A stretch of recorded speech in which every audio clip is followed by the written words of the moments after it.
Բարի գարնանային առավոտ սիրելի հեռուստադիտող։ Քիչ-քիչ գարունը իհարկե գնում է դեպի ամռանը, բայց գարունը կռվում է ամռան հետ եւ մենք չգիտենք առավոտյան արթնանում ենք ինչպիսի տրամադրություն կունենանք, որտեղ շատերից տրամադրությունը կախված է նաեւ եղանակից։ Իսկ մենք գալիս ենք անկախ եղանակից, անկախ տրամադրությունից 21 TV եւ յուրաքանչյուր աշխատանքային առավոտ ձեզ ասում ենք օրդ բարի, թող օրդ լուսավոր լինի։ Եվ իհարկե այս պահին որպեսզի արթնանանք, գնանք մի ընդմիջմենք գեղեցիկ տեսահոլովակ դիտենք, երաժշտությամբ լիցքավորվենք, վերադառնանք ու շարունակենք մեր եթերը։ Տեսահոլովակ։ Լիցքավորվեցինք, վերադարձանք իհարկե այս պահին, վստահ եմ, որ ինչ որ մեկը նախաճաշել է, մյուսը ճանապարհին է, իսկ մյուսն էլ նոր է արթնացել։ Ժամը արդեն գնում է դեպի կեսօր, արթնացեք սիրելի հեռուստադիտող եւ ձեր գործերը որպեսզի հասցնեք։ Ինչպես նաեւ լավ տեղեկատվություն ստանաք օրը կազմակերպելու եւ ձեր ընդհանրապես կյանքը կազմակերպելու համար։ Վերջերս իհարկե ասում են, որ աշխարհում ինֆորմացիան փոխվում է յուրաքանչյուր վայրկյանը մեկ, բայց մինչ սովետական շրջանի փլուզումը գիտնականները ասում էին, որ աշխարհում ինֆորմացիան փոխվում է գլոբալ առումով 10 տարին մեկ անգամ։ Իսկ ինտերնետը վերջ դրեց այդ ամեն ինչին։ Եվ ժամանակն է իհարկե այս պահին գնալու տեղեկանալու այն էջին, որը որ ձեզ լավագույնս վերջին շրջանում ավանդաբար տեղեկություն է տալիս։ Դա կատու տեղեկատուն է։ Գնանք ընդմիջվենք կատու տեղեկատույով, տեղեկանանք ու վերադառնանք շարունակենք մեր եթերը։ Չփոխեք հեռուստաալիքը, որովհետև շատ գեղեցիկ եթեր ենք ունենալու այսօր։ Այսօր ձեզ ենք ուզում ներկայացնել Prof Պատուհան ընկերության արտադրանքը։ Ընկերության պատուհանների ձայնամեկուսացումը ապահովում է արտաքին աղմուկի մինչև 30-ից 40 դեցիբել նվազեցում։ Այլ կերպ ասած, փողոցային երթևեկության բարձր դեցիբելային աղմուկը վերածվում է գրադարանային շշուկի, իսկ ջերմամեկուսացման ցուցանիշները թույլ են տալիս նվազեցնել ջերմության կորուստը մինչև 50%, որը իր հերթին բերում է ջերմության ծախսերի խնայողության։ Ընկերության կողմից կիրառվող ժամանակակից տեխնոլոգիաները ապահովում են մինչև 50 տարի առանց որևիցե ֆունկցիոնալության կորուստի շահագործում։ Տեղադրումը իրականացվում է բարձրակարգ մասնագետների կողմից, որոնք նախապես կիրականացնեն անվճար չափագրում եւ խորտատություն։ Այս ամենը իրականություն դարձնելու համար զանգահարեք 094 19 19 51 հեռախոսահամարով, կարող եք նաեւ գրել մեր Instagram-յան կամ Facebook-յան էջին։ Prof Պատուհան, ուսալիություն, որին կարող եք վստահել։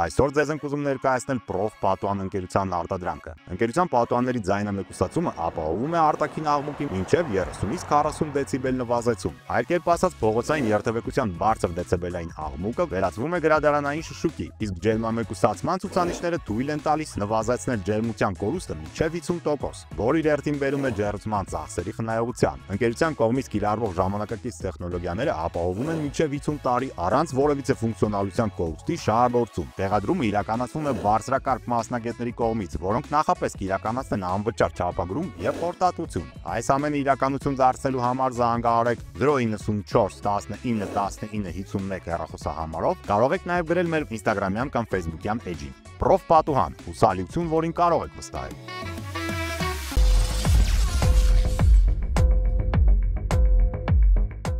Գիտեք, որ Google-ի որոշ գրասենյակներ վարձում են այծերի, որպեսզի նրանք հնձեն խոտերը տեխնիկայի փոխարեն։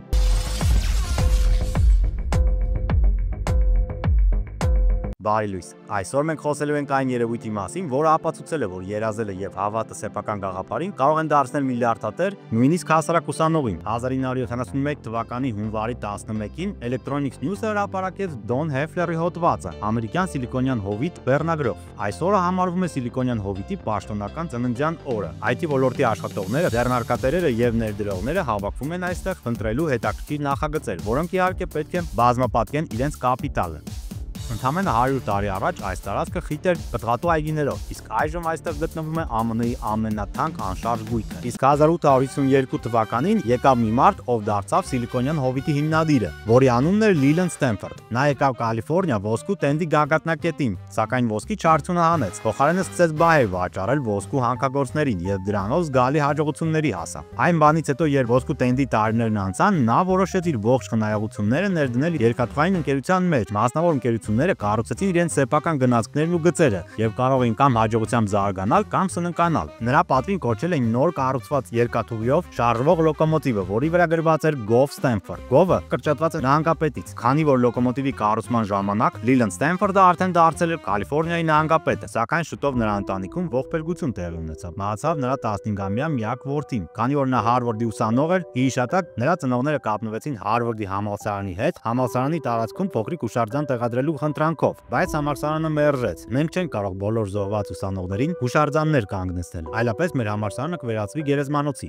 Ինչպես կարելի է հասկանալ, մեր գործարարը եւ մարզպետը հեշտ հանձնվողներից չէր։ Նա հիմնել էր իր սեփական համալսարանը Leland Stanford Jr.-ի պատվին։ 1895 թվականի մայիսի 7-ին Ալեքսանդր Պապովը ցուցադրեց իր ռադիո սարքավորումը, սակայն մինչ այդ ամբողջ աշխարհում ռադիոյի շուրջ փորձեր են անցկացվել։ ԱՄՆ-ում Թոմաս Էդիսոնը եւ Նիկոլա Տեսլան, իսկ Եվրոպայում Մարկոնին։ Բանավեճն այն մասին, թե ով է եղել ռադիոյի առաջին գյուտարարը, շարունակվում են մինչ օրս։ Առաջին ռադիո հաղորդման համակարգիչը կարող էր փոխանցել միայն ազդանշաններ, ավելի ճիշտ կետիկներ եւ գծիկներ, բայց նրանք դեռ չէին կարող փոխանցել սովորական խոսք կամ երաժշտություն։ Առաջիններից մեկը, ով հաջողության հասավ Ստենֆորդի համալսարանի շրջանավարտ տիրյալն էր։ 1910 թվականին նա կարողացավ Պալո Ալտոյում գտնվող իր տանից խոսք փոխանցել Լոս Անջելեսի մեկ այլ տուն։ Այնուամենայնիվ ձայնի որակը սարսափելի էր, ուստի սիրիալը որոշեց գնել այլ տեսակի հաղորդիչի իրավունքները։ Ստենֆորդի ռեկտոր Դեվիդ Ստար Ջորդան ոգեշնչվել է շրջանավարտի գաղափարներով եւ օգնել նրան հիմնել ընկերությունը։ Ասեմ ավելին, նա նույնիսկ չնչին գումար է հատկացրել $500, որը դարձել է Սիլիկոնյան հովիտում առաջին վենչուրային կապիտալը։ Սիլիկոնյան հովտի մասին շատ հոդվածներում դուք կգտնեք այն պնդումը, որ նրա հաջողությունը կապված է վենչուրային կապիտալի հետ։ Վենչուր բառը նշանակում է ռիսկ, եւ իսկապես նման նախագծերում ներդրումներ կատարելը միշտ կապված է վտանգի հետ։ Այնուամենայնիվ, եթե ընկերությունը հաջողության է հասնում, ապա ներդրված միջոցները բազմապատկվում են։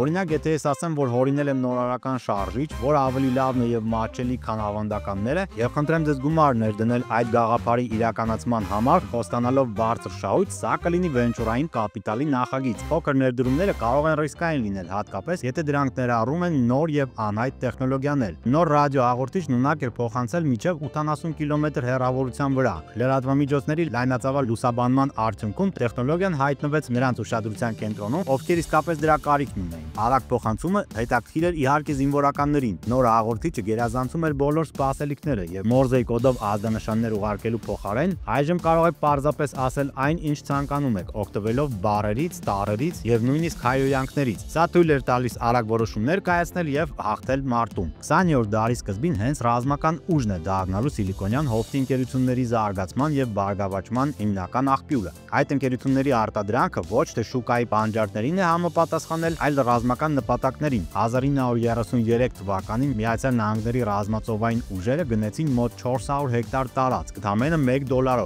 Այն գնվել է անսովոր ռազմական օդանավակայանի կառուցման համար։ Տեխնոլոգիական ընկերությունները սկսեցին հայտնվել Մոֆետի օդանավակայանի շրջակայքում։ Օդանավակայանի կառուցման համար հովտի ընտրությունը պայմանավորված էր նրա յուրահատուկ եղանակային պայմաններով, որոնք հատկապես կարևոր են օդանավերի կառավարման համար։ Այստեղ գրեթե բացակայում էին մառախուղը կամ անձրևները։ 1916 թվականին Կալիֆոռնիայում հիմնադրված Lockheed ընկերությունը դարձել է Սիլիկոնյան հովտում հաջող ռազմական ստարտափի վառ օրինակ։ Այն երկար տարիներ իրականացրել է պաշտպանական պայմանագրեր, արտադրելով կործանիչներ, հետախուզական ինքնաթիռներ, անօդաչու թռչող սարքեր եւ բալիստիկ հրթիռներ։ Երկրորդ համաշխարհային պատերազմի ժամանակ Lockheed-ը արտադրել է մոտ 20,000 ռազմական ինքնաթիռ։ Հենց Lockheed-ը մատակարարել լեգենդար HIMARS համակարգը ԱՄՆ զինված ուժերին։ 1930-ականների վերջին Սիլիկոնյան հովիտը դարձավ էլեկտրոնիկայի նորարարության կենտրոն, գրավելով տաղանդավոր ինժեներների եւ գյուտարարների։ Այն ժամանակ աշխարհը վերականգնվում էր առաջին համաշխարհային պատերազմի հետևանքներից եւ կյանքը արագորեն փոխվում էր։ Նորաձևության եւ հագուստի ոճեր փոխվեցին։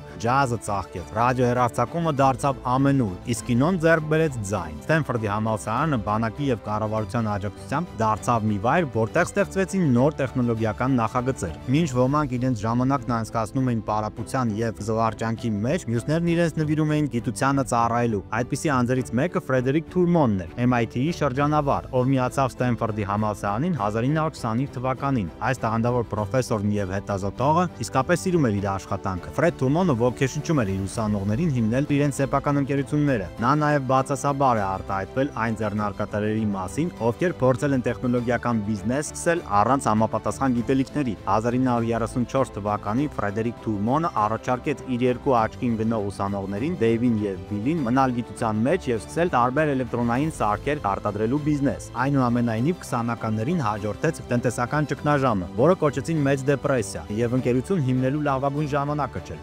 Այսպիսով Դեյվը եւ Բիլը որոշեցին հեռանալ եւ աշխատանք գտնել երկրի տարբեր մասերում։ Այնուամենայնիվ Թուրմոնը նամակագրության միջոցով շարունակում էր կապ պահպանել նրանց հետ, եւ 4 տարի անց 1938 թվականին նա համոզեց նրանց վերադառնալ։ Նրանց ապրուստը ապահովելու համար Ֆրեդերիկը օգնեց նրանց աշխատանքի տեղավորվել Ստենֆորդում եւ լրացուցիչ կրթաթոշակներ ստանալ։ Ցերեկը նրանք աշխատում էին համալսարանում, իսկ երեկոյան իրենց տան մոտ վարձակալած ավտոտնակում, իսկ ընկերությունն անվանել էին ինժեներական սպասարկման ընկերություն ESC, եւ դա ստացվեց նրանց մոտ։ Դեյվը եւ Բիլը 8 գեներատոր վաճառեցին Walt Disney ընկերությանը, որն ձայնային էֆեկտերի կարիք ուներ 1940 թվականի նկարահանված Ֆանտազիա ֆիլմի համար։ Փոքր ավտոտնակում տեղակայված ընկերության համար Disney-ի հետ պայմանագիրը հսկայական հաջողություն էր։ 1987 թվականին այդ ավտոտնակը պաշտոնապես ճանաչվեց Սիլիկոնյան հովտի ծննդավայր։ Ուշադիր նայեք այս լուսանկարին։ Այստեղ ոչ մի արտասովոր բան չկա։ Միացյալ Նահանգների այս ռազմական ինքնաթիռը Երկրորդ համաշխարհային պատերազմի ժամանակ ինչ-որ բան է գցում։ Դա կարող է լինել թերթիկներ, քարոզչություն կամ նույնիսկ փամփուշտներ։ 1941 թվականի դեկտեմբերին Ճապոնիան հարձակվեց Պյորլ Հարբերի վրա, իսկ Գերմանիան պատերազմ հայտարարեց ԱՄՆ-ին։ Մինչ Կարմիր բանակի զինվորները կռվում էին արևելյան ճակատում, Միացյալ Նահանգները երկար ժամանակ ուղղակիորեն չմասնակցեց պատերազմին։ Միակ բանը, որ նրանք կարող էին անել եւ անում էին, ռմբակոծումն էր։ Գերմանիայի հակաօդային պաշտպանությունը կառավարվում էր էլեկտրոնային համալիր համակարգով, որը բաղկացած էր հարյուրավոր ռադարներից։ Պատերազմի առաջին տարում ռմբակոծությունների յուրաքանչյուր թռիչքը ուղեկցվում էր ինքնաթիռների միջև 20%-ի կորուստով։ Գերմանական հակաօդային պաշտպանության բարդ համակարգը շրջանցելու կամ անջատելու համար անհրաժեշտ էր հասկանալ, թե ինչ է դա եւ ինչպես են աշխատում ռադարները։ Այս խնդիրը լուծելու համար Միացյալ Նահանգները ստեղծեց լաբորատորիա, որտեղ աշխատում էին հարյուրավոր գիտնականներ։ 1943 թվականին Համբուրգի ռմբակոծության ժամանակ սկսեցին օգտագործել ռադարային հաղորդիչի ալիքի երկարության կեսին հավասար ալյումինե փայլատի թեղ։ Դա հնարավորություն է տվել զգալիորեն նվազեցնել ռմբակոծիչների կորուստը։ Այլ փայլատի թեղը միջամտություն էր ստեղծել ռադարների վրա եւ թույլ էր տալիս ռմբակոծիչներին աննկատ մնալ։ Պատերազմի ավարտին յուրաքանչյուր ամերիկյան էսկադրիլիա բացի ռմբակոծիչներից հագեցված էր մեծ քանակությամբ ալյումինե փայլատի թեղով։ Այդ նպատակի համար օգտագործվում էր ԱՄՆ-ում արտադրված ամբողջ փայլատի թեղի 3/4-ը։ Ձեզ մոտ կարող է հարց առաջանալ. ինչ կապ ունի Երկրորդ համաշխարհային պատերազմը, ֆաշիստները եւ Սիլիկոնյան հովիտը։ Պատասխանը Ֆրեդերիկ Թուրմոնն է, ով ղեկավարում էր այդ գաղտնի լաբորատորիան։ 1946 թվականին պատերազմի ավարտից հետո Թուրմոնը վերադարձավ Կալիֆոռնիա եւ դարձավ Ստենֆորդի համալսարանի ճարտարապետական ֆակուլտետի դեկանը։ 1951 թվականին որոշում կայացվեց Ստենֆորդի համալսարանի էլեկտրոտեխնիկայի բաժինը վերածել գերազանցության կենտրոնի։ Այս աշխատանքի արդյունքով կառուցվեց Ստենֆորդի արդյունաբերական պարկը։ Իդեպ սա աշխարհի առաջին տեխնոպարկն էր։ Թուրմոնը իր շրջանավարտներին տրամադրեց այն ամենը, ինչ անհրաժեշտ էր՝ լաբորատորիա, ամենաժամանակակից գործիքներ եւ իհարկե բարձր աշխատավարձ։ Այնուամենայնիվ Սիլիկոնյան հովտի պատմության մեջ կար մեկ այլ նշանավոր գիտնական՝ Ուիլյամ Շոքլին։ Նա ստեղծել է առաջին աշխատող կիսահաղորդչային տրանզիստորը։ Տրանզիստորը առկա է յուրաքանչյուր ժամանակակից էլեկտրոնային սարքերի մեջ։ Տրանզիստորը 3 կոնտակտ ունեցող սարք է։ Եթե միջին կոնտակտին կիրառեք փոքր հոսանք, տրանզիստորը կբացվի եւ հոսանքը կհոսի առաջին եւ վերջին կոնտակտների միջեւ։ Դա կարելի է ասել էլեկտրոնային բանալի է, որը կարգավորում է էներգիայի հոսքը։ Շոքլին փայլուն գիտնական էր եւ ցանկանում էր լաբորատորիա հիմնել, որտեղ կարող էր շարունակել իր հետազոտությունները։ 1955 թվականին դա ստացվել էր նրա մոտ, սակայն նրա հետ շատ բարդ էր աշխատելը, թե գիտնականներին, թե ներդրողներին։ Եվ 1957 թվականի սեպտեմբերի 18-ին ընկերության առաջատար գիտնականները հեռացան Շոքլիի լաբորատորիայից։ Սիլիկոնյան հովտի պատմության մեջ այս թիմը անվանել են դավաճան 8-նյակ։ Նրանք գրավեցին Նյու Յորքի երիտասարդ բանկիր Արթուր Ռոկի ուշադրությունը, ով օգնեց նրանց ֆինանսավորում գտնել։ Ընդամենը մի քանի ամսում նրանք սարքավորեցին Պալո Ալտոյի հետազոտական կենտրոնը եւ սկսեցին աշխատել նոր տեսակի տրանզիստորի շուրջ։ 1947 թվականին Շոքլին ստեղծել էր տրանզիստոր գերմանիումից։ Այնուամենայնիվ 8-նյակը իրենց ուշադրությունը դարձրեց սիլիցիումի վրա, ավելի էժան եւ ավելի տարածված էր։ Իսկ 1958 թվականի ամռանը նրանք հիմնել էին սիլիկոնյան տրանզիստորի սերիական արտադրություն։ Լուծումը գտավ Ժան Էրնին։ 1959 թվականին նա ստեղծեց hard տեխնոլոգիա, որը հնարավորություն տվեց ձեռքով աշխատատար հավաքումից անցնել արագ, էժան եւ ավտոմատիզացված արտադրության։ Hard տեխնոլոգիան թույլ էր տալիս տպել բազմաթիվ նույնական տարրեր մեկ սիլիկոնյան հիմքի վրա։ Ռոբերտ Նոյս առաջիններից մեկն էր, ով իրագործեց մեկ տպագիր տպատախտակի վրա բազմաթիվ տրանզիստորներ տպելու գաղափարը։ Այսպես ի հայտ եկան ինտեգրալ սխեմաները, կամ մեզ ավելի ծանոթ միկրոսխեմաներ եւ չիպերը։ Առաջին միկրոսխեման ուներ ընդամենը 2 տրանզիստոր։ 1960 թվականին ընկերությունն արդեն վաստակել էր ավելի քան $20 միլիոն, եւ այս արտադրանքի մատչելի գինը հանգեցրեց մեծ պահանջարկ համակարգիչների եւ այլ էլեկտրոնային սարքերի արտադրողների կողմից։ 1965 թվականին ամերիկյան 10 հեռուստացույցներից 9-ում տեղադրված էին իրենց ընկերության բաղադրիչները։ Նրանց հայտնագործությունը գոհացրել է կիսահաղորդչային արդյունաբերության հետ կապված 100-ից ավել ընկերությունների։ Նման ընկերություններից մեկը հիմնադրվել է Գորդոն Մուրի եւ Ռոբերտ Նոյզի կողմից 1968 թվականին։ Նրանք նույնպես դիմել էին Arthur Rock-ին ֆինանսավորման համար եւ նույնիսկ ներկայացրել էին բիզնես պլան 1 էջի վրա, որը Մուրը գրել էր ուղղագրական սխալներով։ Նրանք արդեն ծանոթ էին Arthur Rock-ի հետ եւ ստիպված չեն եղել որևէ բան ապացուցելու։ Նա պարզապես $2.5 միլիոն հատկացրեց վենչուրային կապիտալին ընկերությունը զարգացնելու համար։ Նրանց առաջին արտադրանքը հիշողության չիպ է։ 1970 թվականին նրանք ստեղծեցին չիպ 1 կիլոբայթ հզորությամբ։ Ի սկզբանե ընկերություն անվանել էին NM Electronics, Noisy եւ Moore, բայց հետագայում այն դարձավ Intel։ Իսկ Ջերեմի Սանդերսը, որը դավաճան ութնյակի մարքետոլոգն էր, իր հերթին հիմնեց Advanced Micro Device-ը, որը ավելի հայտնի է որպես AMD. Together we advance. Հայտնի վենչուրային կապիտալիստ Arthur Rock ներդրումներ կատարեց Apple-ում եւ միացավ տնօրենների խորհրդին։ Ստենֆորդի ուսանողները ստեղծել են ավելի քան 7000 ընկերություն եւ ապահովել աշխատանքով միլիոնավոր մարդկանց։ Այս վայրը դարձել է IT ոլորտի իրական մայրաքաղաքը եւ ամբողջ աշխարհը ձգտում է նման բան ստեղծել, բայց դա չի ստացվի պարզապես պահանջելով կամ ցանկանալով։ Դրան հասնելու համար պետք է բոլոր բաղադրիչները միավորվեն՝ գիտությունը, կապիտալը, օրենքները, ձեռնարկատիրության ոգին եւ ամենակարևորը նորարարական արտադրանքը, որը իհարկե պետք է բազմապատկի ներդրված գումարները։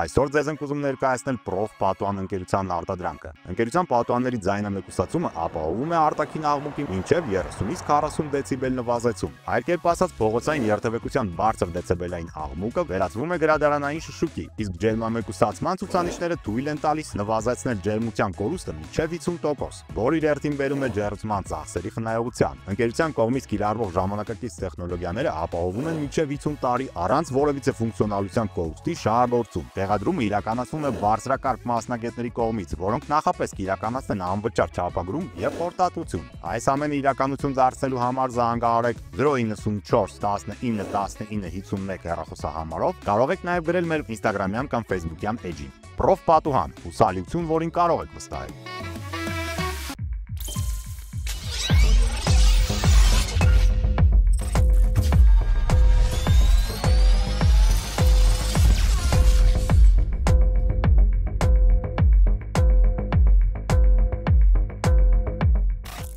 Այսօր ձեզ ենք ուզում ներկայացնել Prof Պատուհան ընկերության արտադրանքը։ Ընկերության պատուհանների ձայնամեկուսացումը ապահովում է արտաքին աղմուկի մինչև 30-ից 40 դեցիբել նվազեցում։ Այլ կերպ ասած, փողոցային երթևեկության բարձր դեցիբելային աղմուկը վերածվում է գրադարանային շշուկի, իսկ ջերմամեկուսացման ցուցանիշները թույլ են տալիս նվազեցնել ջերմության կորուստը մինչև 50%, որը իր հերթին բերում է ջերմության ծախսերի խնայողության։ Ընկերության կողմից կիրառվող ժամանակակից տեխնոլոգիաները ապահովում են մինչև 50 տարի առանց որևիցե ֆունկցիոնալության կորուստի շահագործում։ Տեղադրումը իրականացվում է բարձրակարգ մասնագետների կողմից, որոնք նախապես կիրականացնեն անվճար չափագրում եւ խորտատություն։ Այս ամենը իրականություն դարձնելու համար զանգահարեք 094 19 19 51 հեռախոսահամարով։ Կարող եք նաեւ գրել մեր Instagram-յան կամ Facebook-յան էջին։ Prof Պատուհան, ուսալիություն, որին կարող եք վստահել։ Վերադարձանք, տեղեկացանք, վստահ ենք, որ կատու տեղեկատուն եւս մի փոքր ձեզ մոտ ավելացրեց, ինչ որ մի բան իմանալու, ավելացնելու, իհարկե կրթվելու, ինչպես վերջերս ասում են, կարևորությունը։ Եվ բացի կրթվելուց նաև մենք բոլորս հետևում ենք, որպեսզի ոչ միայն խելքով գեղեցիկ լինենք, այլ նաև տեսքով։ Պայքարում ենք միշտ, որպեսզի երիտասարդ մնանք, մարզվում ենք, ինչ որ հատուկ սննդակարգեր ենք պահպանում, որպեսզի երիտասարդ մնանք, եւ այս ամենը անելու համար մենք ջանք ու եռանդ չենք խնայում իհարկե, բայց բացի դրանից նաև երբեմն համարում ենք, որ մենք շատ գեղեցիկ ենք եւ մեզ պետք է գնահատեն այնպիսի վայրերում, որտեղ որ գնահատում են գեղեցկության մրցույթները։ Եվ վերջերս Երևանում տեղի ունեցել Հայաստանի գեղեցկուհի մրցույթը։ Եվ այդ կապակցությամբ մեզ մոտ գեղեցկարատ է եւ ունենք հյուրեր առավոտյան։ Եվ այսպես, մեր հյուրերն են Miss Yerevan Production-ի տնօրեն Արմինե Մուրադյանը, բարի առավոտ։ Կրտսեր Հայաստանի գեղեցկուհի գլխավոր մրցանակակիր Սոնա Գեղամյանը, Young Miss World 2025 Մանե Հայրապետյանը եւ Little Miss World 2025 Էլինա Եղիազարյանը։ Բարի առավոտ գեղեցկուհիներ։ Ինչպե՞ս եք։ Լավ եք։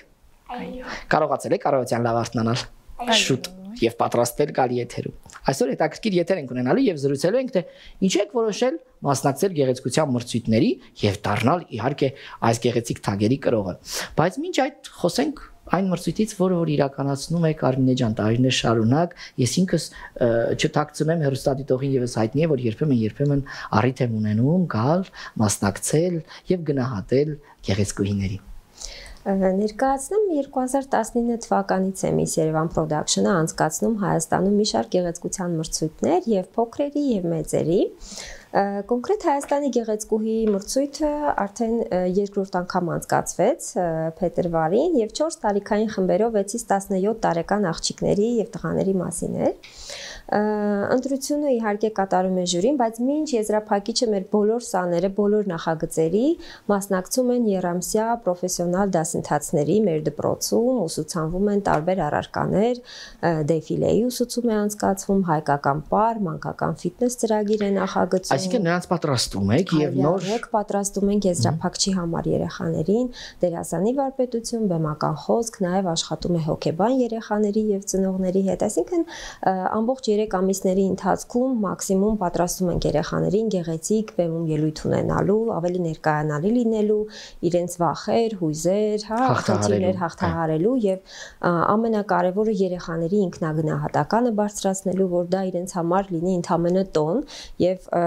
թե ով կհաղթի մրցույթում եւ այլն, դա երկրորդական լինի երեխաների համար։ Իրականում նախագծի հիմքում ընկած է հենց կրթել, դաստիարակել հայուհիներին։ Դա է նպատակը նախագծի։ Այ վերջերս տեղի է ունեցել ամենավերջին, որը որ իրականացրել եք Հայաստանի գեղեցկուհին եւ գիտենք, որ այստեղ արժանացել է Սոնան գլխավոր մրցանակին։ Այո։ Խոսենք մի փոքր այդ մրցույթի մասին եւ Հայաստանի գեղեցկուհի մրցույթի մասին։ Հայաստանի գեղեցկուհի կրտսեր մրցույթը 6-ից 17 տարեկանների իհարկե նաեւ մեր մանեն է մասնակցել, թին տարիքային խմբում, ինչպես նաեւ նախորդիվ եղել է թին Miss Yerevan տիտղոսակիր, Էլինան նույնպես մասնակցել է եւ ամենակրտսեր տարիքային խմբում է արժանացել նաեւ տիտղոսի առաջին վիցե եւ Սոնան ստացել է ոչ միայն իր տարիքային խմբում է հաղթող, նաեւ Grand-Prix մրցանակակիր է, որի մրցանակն էր ոսկու ծադամանդներով թագ, որը շուտով կներկայացնենք հանրությանը։ Հիմա այստեղ է թագը։ Դեռ չենք ներկայացրել հանրությանը, շուտով կներկայացնենք թագը։ Այդպես երեխաները մաքսիմում պատրաստված են եղել եւ անպայման նախագծի շրջանակներում է նաեւ ներկայացնել հաղթող եւ ոչ միայն հաղթող երեխաների միջազգային մի շարք նախագծերում, մրցույթներում, որպեսզի լավ փորձ ունենան նաեւ, որտեղ ի վերջո նախագծի նպատակն է լավ մեծ տարիքի մասնակիցներ կադրեր ունենալու համար, հենց այս տարիքից սկսել, կրթել, դաստիարակել եւ պոտենցիալ լավ կադրեր ունենալ շատ հեղինակավոր միջազգային մրցույթներում լավ մասնակից ներկայացնելու համար։ Սա նաեւ վստահ է, որ լավ մշակույթ է ձևավորում, ապագայում, որովհետեւ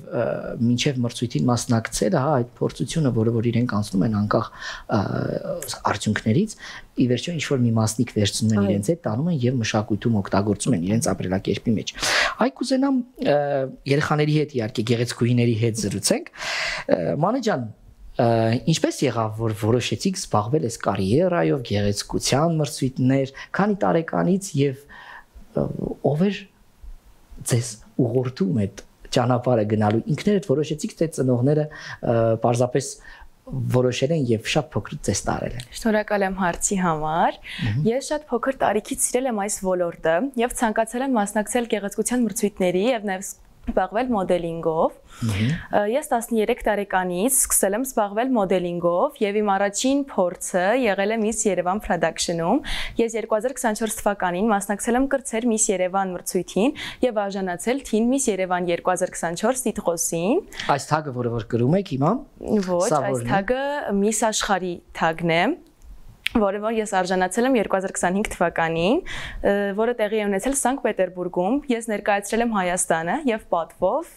ներկայացրել եմ մեր Հայաստանը եւ հաղթանակով վերադարձել ենք մենք։ Այսինքն այստեղ եւս հա 6-ից 17 տարեկան տարիքային Beauty Ռուսաստանի Դաշնությունում կայացած մրցույթին են մասնակցել երեխաները, մենք արդեն մի քանի անգամ են ներկայացնում ենք լավ մասնակիցներ տվյալ մրցույթում եւ Մանեն հենց այդ մրցույթում արժանացել է իր տարիքային խմբի հաղթող Grand Prix մրցանակի, ինչպես մեր փոքրիկ Էլինան, եւ ասեմ ձեզ, որ նախագծում ներկայացնելիս ոչ միայն գլխավոր մրցանակի մասին է խոսքը, այլ այնտեղ նաև մի շարք նորաձևության ցուցադրություններ, հայտնի դիզայներների հավաքածուներ են մասնակիցները ներկայացրել եւ պետք է ասեմ, որ այն պատրաստվածությունը, որ մեր սաներն են ունեցել, ուղղակի այնտեղ ինչպես բոլոր մրցույթներում իհարկե Հայաստանը միշտ յուրահատուկ մասնակցություն ունում։ Մանե դժվար չէր։ Ոչ, քանի որ մեր production-ը մեզ շատ լավ պատրաստել էր, մենք աշխատել ենք ոլորտի լավագույն մասնագետների հետ, եւ քանի որ մենք պատրաստված էինք, դժվար չէր։ Քանի երկիր էր մասնակցում։ Մոտ 200 մասնակից կար, բայց հիմնականում ռուսներն էին։ Ուրիշ ԱՊՀ երկրներ էին, 200 մասնակցի մեջ դուք արժանացել եք գլխավոր մրցանակին։ Այո։ Սա լուրջ ձեռքբերում է եւ իհարկե շնորհավորում եմ ձեզ։ Այսպես վստահ գնալ եւ այնտեղ նաեւ ոչ միայն Մանեն է եղել, հա, նաեւ ունեցել ենք այլ մասնակից եւս Էլինան է, նույնպես իր տարիքին։ Էլինա ջան, ինչպես ես։ Լավ ես։ Միկրոֆոնը վերցրու, ապա։ Քանի տարեկան ես դու։ 7 տարեկան։ Սիրում ես գեղեցկության մրցույթների մասնակցել։ Այո, շատ։ Այ որ գնացիր քո առաջին մրցույթը երբ էր, որ գնացիր առաջին մրցույթն ու մասնակցեցիր ու հաղթեցիր, հիշում ես։ Ոչ։ Չես հիշում։ Իսկ այս մրցույթին, երբ որ եղել ես Սանկտ Պետերբուրգ եւ մասնակցել ես աշխարհի գեղեցկության մրցույթին, հա։ Խոսենք սրա մասին։ Այ երբ որ մտածում ես, պետք է գնաս աշխարհի գեղեցկության մրցույթին մասնակցես ու վերադառնաս, մտածում ես, որ հաղթելու ես։ Այո։ Այո։ Եվ ինչպես է եղել, որ պատրաստվել ես։ Կպատմես ինչպես եղավ, որ որոշեցիր պատրաստվել, հետո դասերից հետ չես ընկել դպրոցից, որ պատրաստվել ես։ Մի քիչ ընկել եմ, բայց հասցրել եմ իրենց հասնել։ Այսինքն դպրոցը քեզ թույլ է տվել եւ իրենք, քանի որ դե մրցանակ ես բերել, պատկերացնում ես, դպրոցում քեզ ոնց են վերաբերվում այդ թագով, որ եկել ես։ Բոլորը գիտեն դու գեղեցկուհի ես։ Իրականում թագը չթողեցին բերեմ, բայց ես մի անգամ էլ հաղթել եւ այդ ժամանակ թագս բերեցի, տնօրենի հետ նկարվեցի։ Թագ ինչու չթողեցին բերեիր, սահմանում խնդիր եղավ, հա։ Ոչ։ Հիմա ինչ ես պատրաստվում անես հաջորդիվ ու ինչ մրցույթների ես ուզում մասնակցես, էլի ուզում ես ինչ-որ մրցույթի գնալ։ Այո։ Ինչ մրցույթ օրինակ։ Քայլվածքի մրցույթ։ Քայլվածքի մրցույթ։ Այո։ Որ մեծանաս էլի դառնալու ես, շարունակել ես կարիերադ։ Մնալու ես որպես մոդել։ Այո։ Այո։ Պատմիր քո մասին։ Ողջույն։ Ողջույն։ Շնորհակալություն հրավերի համար։ Ես Սոնա Գեղամյանն եմ, 10 տարեկան, սովորում եմ 5-րդ դասարանում։ Ինչպես եղավ որ մասնակցեցիր Սոնա ջան գեղեցկության մրցույթների։ Կպատմես։ Մայրիկը առաջարկեց տարավ քեզ թե դու ինքդ տեսար հերոստացույցով ու որոշեցիր գնաս։ Մայրիկն էր տեսել, մայրիկը առաջարկեց, որ մասնակցեմ։ Որ մասնակցեմ եւ ասաց, որ չհաղթեմ, բեմ դուրս գալը Արդեն քեզ համար, այո, արդեն քեզ համար փորձ է եւ հաղթանակ է, չէ՞։ Բոլորին չի հաջողվում ամեն մեկը բեմ բարձրանալ։ Այո, եւ դուրս եկար ու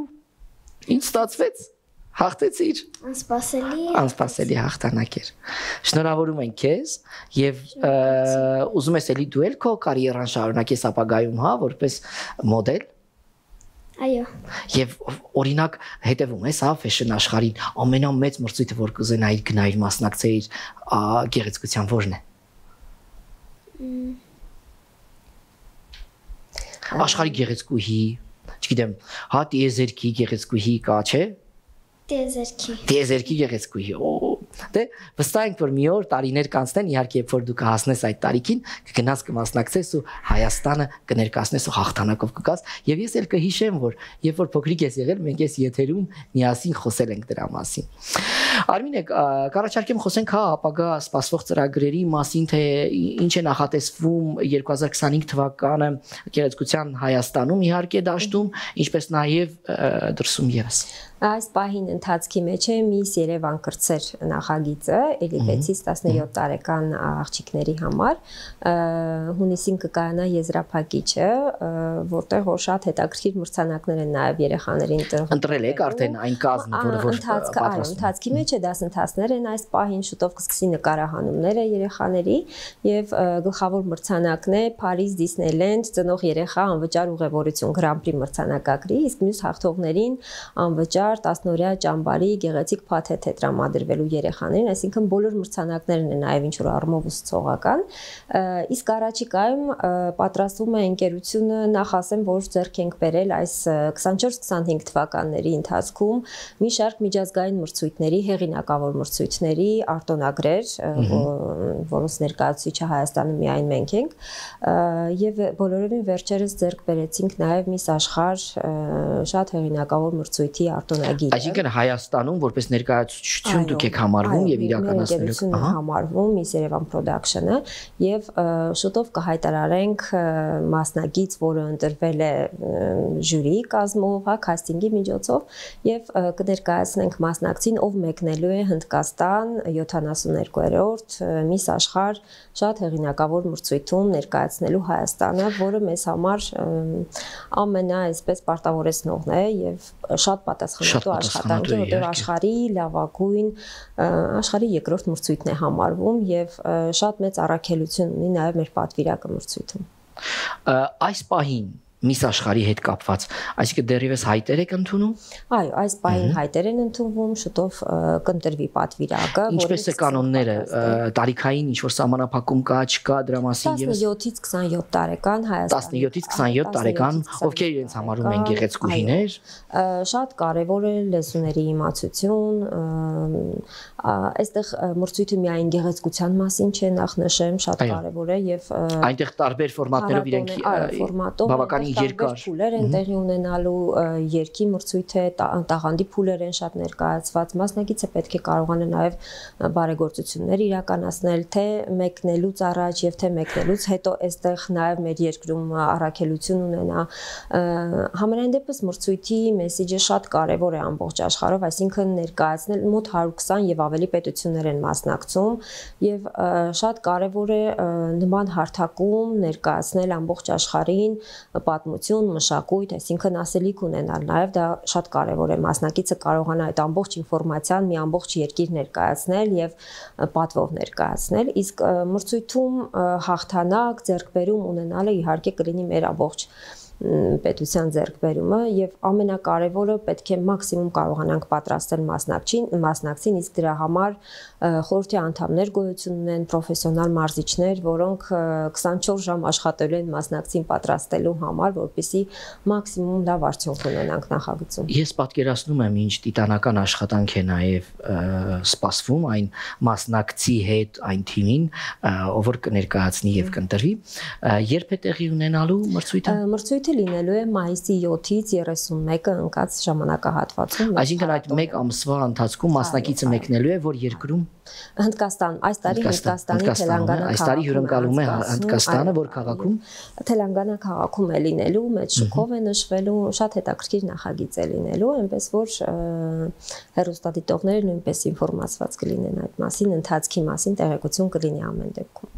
Հրաշալի է։ Իսկ մեր այսինքն բացի համաշխարհային այս հարթակը որտեղ որ պետքա գնանք այս բառն ասում այստեղ Հայաստանում ինչ ունենք Երևանում ինչ Հայաստանում առաջիկայում կհայտարարվի միս աշակերտուհի մրցույթը որը շատ մեծ շուկով է լինելու եւ եւս մեկ անգամ կներկայացնենք նախագիծը շատ հետաքրքիր է լինելու այս անգամ եւ առաջիկայում է նաեւ էլի միջազգային մրցույթի մասին է խոսքը լինելու բայց կոնկրետ նախագիծ կանցկացվի Հայաստանում միս Երկիր Հայաստան մրցույթը միջազգային ստանդարտներով, որի հաղթողը կմեկնի աշնանը Ֆիլիպիններ ներկայացնելու էլի Հայաստան, ինքը շատ հետաքրքիր էլի նախագիծ է բնապահպանական թեմաներով, շատ հետաքրքիր է, այսինքն առաջիկայում մինչև տարեվերջ մոտ 3-4 շատ մեծ նախագծեր ունենք, որի մասին շուտով կտեղեկացնենք մեր էջերում,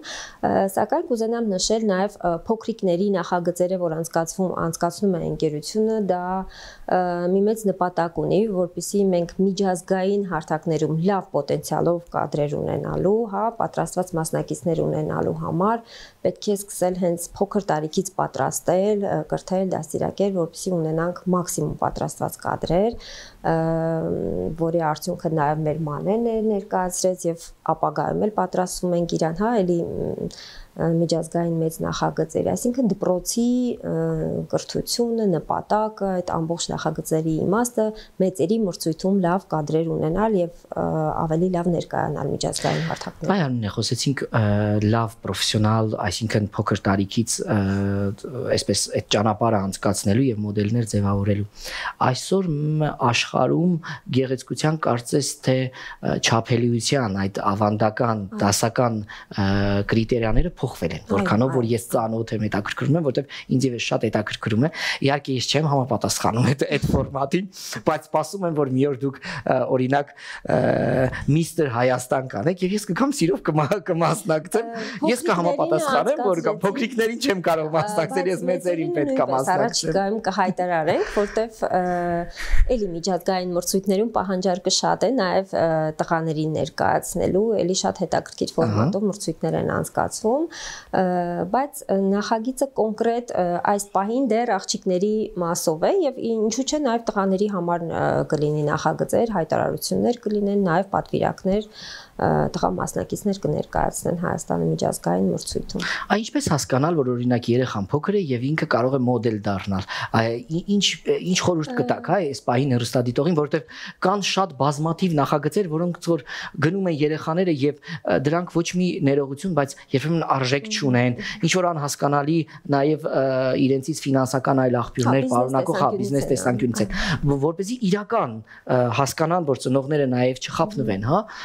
ինչպես հասկանալ, որ օրինակ երեխան ունակ է մոդել դառնալ։ Նախ ընդունելություն է տեղի ունենում մրցույթից առաջ, ծնող երեխա հարցազրույց է տեղի ունենում, ներկայացվում է ամբողջ ինչ ծրագիր է, երեխան արդյոք կարող է մասնակցել եւ ամենակարևորը հարցազրույցի վերջում ամենակարևոր հանգամանքն է, որ արդյոք երեխան ցանկանում է, թե դա ծնողի երազանքն է, որը ուզում է իրականացնել երեխայի միջոցով։ Մեզ համար դա շատ կարևոր է։ Երեխան պետք է ունենա պոտենցիալ, ցանկություն ամենակարևորը, իրեն տեսնում է բեմում, ցանկություն ունի բեմում ներկայանալու։ Ի վերջո, միայն գեղեցկության մրցույթի համար չեն կադրեր պատրաստվում, այստեղ բազմակողմանիորեն զարգանում են երեխաները, կրթություն են ստանում Հայաստանի լավագույն առաջատար մասնագետներից։ Որևէ մեկը ուղղակի չի դասավանդում երեխաներին, այլ դա մի ամբողջ ծրագիր է եւ մեծ նպատակ ունի ծրագիրը։ Պարտադիր չէ երեխան միայն գեղեցկության մրցույթի համար պատրաստվի, երեխաները գեղեցիկ խոսել են սովորում, կարողանում իրենց միտքը ճիշտ արտահայտել, ձևակերպել, որը իրականում մեծ խնդիր է, երեխան կարող է լինել շատ տաղանդավոր, բազմակողմանիորեն զարգացած, բայց չկարողանա ինքը իրեն ճիշտ ներկայացնել հանրությանը, չի կարողանում անգամ իրեն ներկայացնել, դա առանձին մասնագետի աշխատանք է, գեղեցիկ քայլվածք ունենալ, կեցվածք ունենալ, առողջ ապրելակերպի մասին է կրթությունը։ Հիմնականում հարցազրույցի զրույցի ժամանակ է որոշվում, երեխան կարող է մասնակցել, թե չի կարող։ Ունակի թե չէ ունի։ Այսինքն պետք է կարճ ասել, եթե ձեր երեխան զգում եք, որ ունի նմանատիպ շնոր հնարավորություն, իհարկե վերցնում եք իրեն, գնում եք միս Երևան գրասենյակ, որտեղ որ անվճար իհարկե սրա հետ կապված որևիցե դուք կարծում եմ ֆինանսական պարտավորություններ չունեք, սիրով այնտեղ մասնագետներ կան, ովքեր որ կգնահատեն ձեր երեխայի հնարավորությունները եւ կասեն, որ կարող է ձեր երեխան դառնալ մոդել, թե ոչ։ Գնացեք իհարկե լավ խորհուրդներ լսեք եւ ճիշտ ճանապարհին տարեք ձեր երեխաներին։ Ես ուզում եմ ձեզ շնորհակալություն հայտնել, իհարկե մեծ գործ եք անում եւ այդ գործին եւ ես ծանոթ եմ եւ կարեւորը մշակույթ է ձևավորվում այս ամեն ինչի մեջ, այն մշակույթը, որով որ նաեւ ինչու՞ չէ մեր եկող սերունդին դաստիարակում ենք, անկախ նրանից, ինչպես ասեց մեր գեղեցկուհին, մաման ասաց, որ դու կարեւորը եթե արժանացել ես բեմ բարձրանալու եւ այդ հնարավորությունն ես այդ մի փոքր քայլին, արդեն քեզ համար դա հաղթանակ է։ Մաղթում ենք հաջողություններ ձեր նախաձեռնություններին, վստահ ենք, որ լավագույն իհարկե ձեռքբերումների համար հաճախ կհանդիպենք մեր եթերում, կունենանք կներկայացնենք հաղթանակները, առավել քան մեզ կարևոր են այսօր, ել չեմ խոսում գեղեցկության մրցույթների մեջ, իսկ միս աշխարհի հետ կապված իհարկե մեծ ահռելի աշխատանք եւ